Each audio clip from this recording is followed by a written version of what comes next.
ये एलसीएम और एचसीएफ है।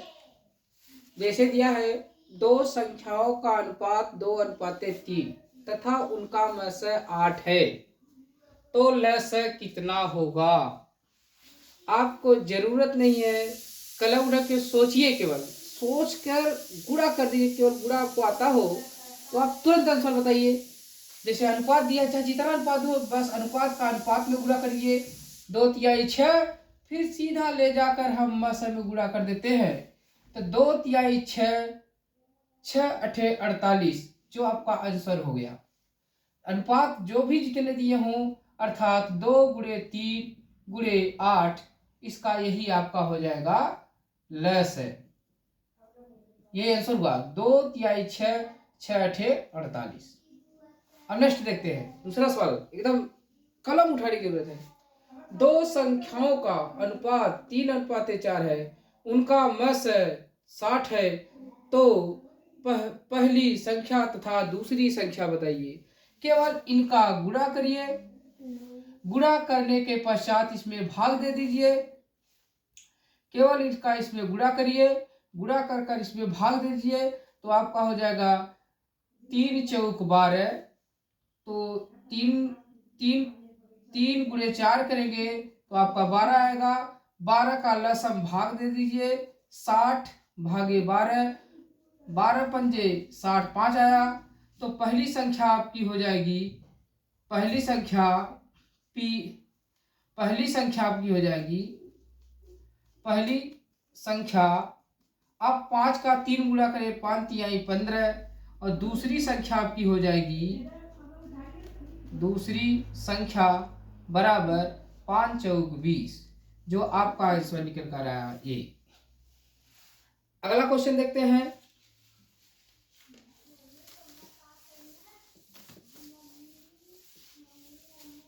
दूसरा क्वेश्चन,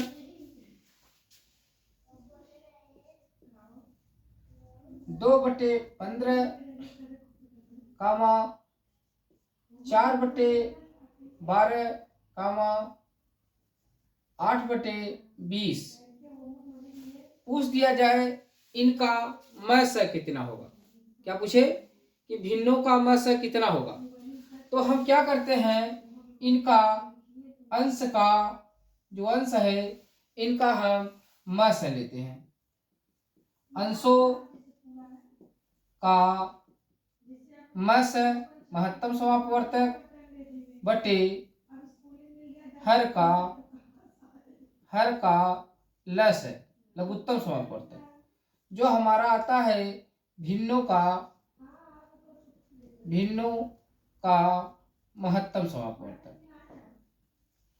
अंशों का मस जिसमें सब में भाग, जिसे 2 का इसमें भी भाग जा सकता है, 2 का इसमें भी भाग जा सकता है, अर्थात अंशों का मस हमारा आता है, मतलब कि 2 आएगा, और हर का लस है जो हमको जो जिसे कट जाए। जैसे आप ऐसी संख्या लीजिए, जैसे 15 का गुणनखंड करिएंगे, आपका 15 रख लीजिए, 12 रख लीजिए और 20 रख लीजिए। तो आप बड़ी से बड़ी संख्या का भाग दीजिए जो सब में भाग जाता रहे। जैसे 2 का भाग देते हैं तो आपका 15 आता है, इसमें भाग जिसमें एक में भाग जाना चाहिए।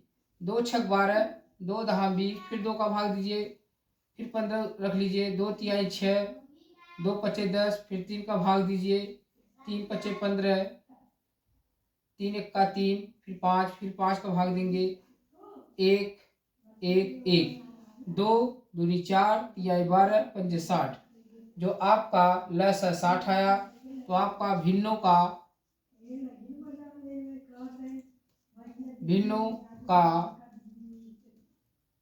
मस महत्तम समापवर्तक आपका आता है, अंशों का मस 2, हर का लस 60, इसको सरल कर देंगे तो 1/30 आता है।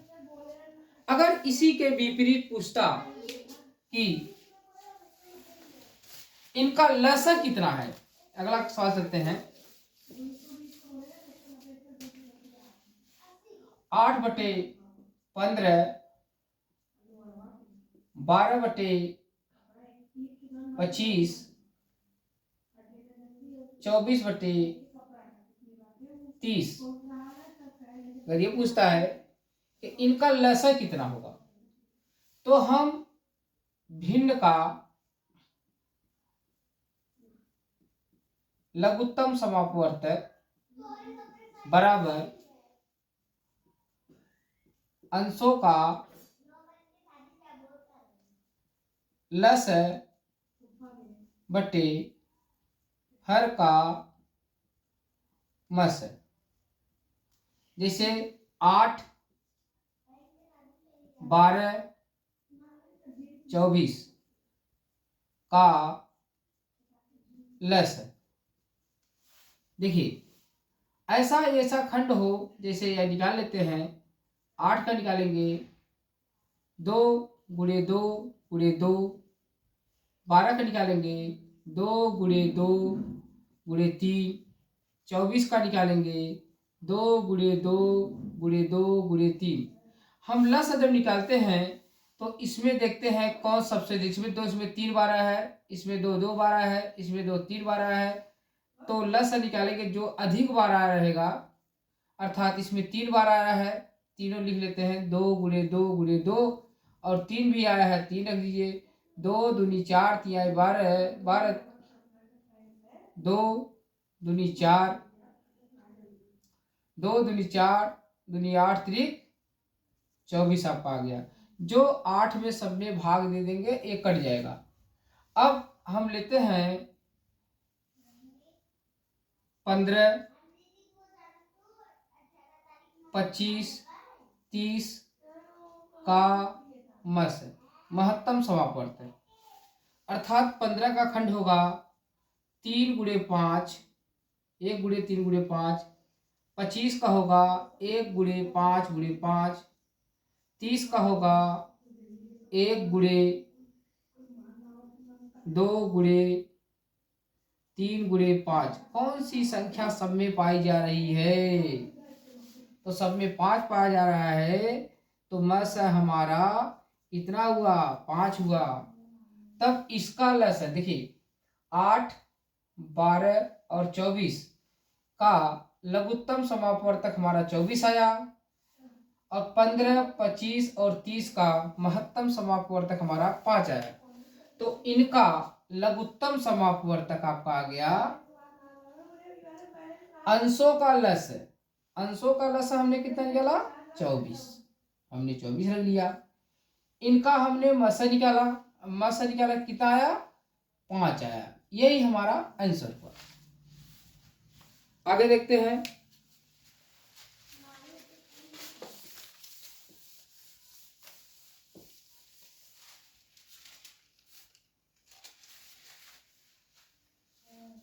जैसे 2 घाते 7 कामा 2 घाते 8 कामा 2 घाते 12। अगर पूछा इनका लस कितना है, तो जो सबसे बड़ी आधार समान होने पर जो सबसे बड़ी घात होती है वही उनका लस होता है। आधार समान होने पर जो सबसे छोटी घात होती है उनका मस है। तो इसका लस अगर निकालेंगे, लघुत्तम समापवर्तक 2 घाते 12 होगा।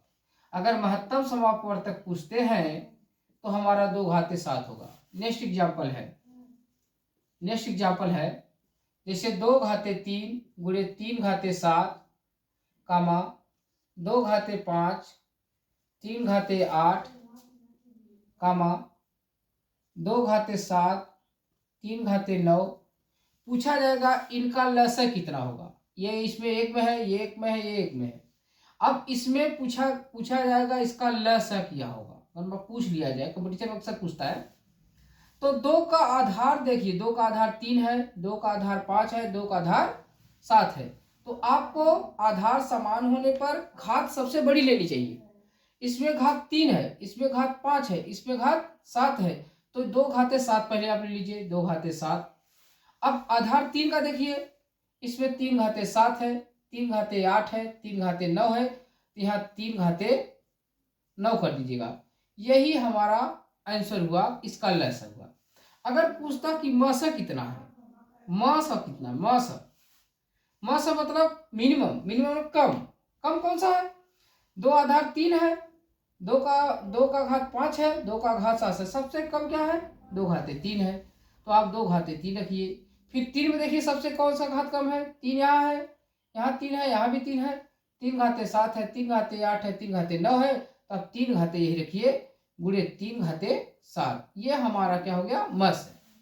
अच्छे से निगम ये बहुत सरल तरीके से पूछता है, केवल देख कर आप आंसर बता दीजिएगा। अच्छे से सॉल्व करेंगे तो आपको सवाल समझ में आएगा और जल्दी जल्दी आप सॉल्व करेंगे, क्योंकि आपको पास समय 1 मिनट में एक सवाल हल करना होता है, फिर उस पर आपको रखना होता है